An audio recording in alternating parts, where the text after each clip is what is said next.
Hello সবাইকে good morning.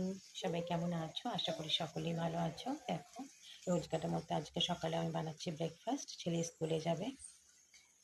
এই যে এখানে নিয়ে নিচ্ছি চাউল পাউডার, পুট্টু বানাবো। আর এই যে নারকেলটা কুড়িয়ে রাখলাম।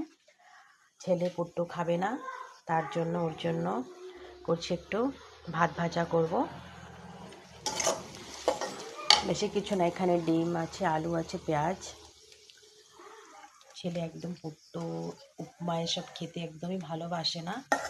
ভাবলাম ঠিক আছে, সকালে ঝটপট করে একটু কুকারে ভাতটা রান্না করে এখন সেটাকে ফ্রাই করব। ফ্রাই ভাত খেতে খুবই ভালোবাসে, জানি বাচ্চাদের বেশি সব খাওয়াতে নেই। তো বললাম রুটি করে দেবো, তাও বললো রুটিও খাবে না, এটাই খাবে। তো ঠিক আছে, ভাবলাম ঠিক আছে করে দিই। তো ঠিক আছে, চলো আবার পরে তোমাদের সঙ্গে দেখা হচ্ছে।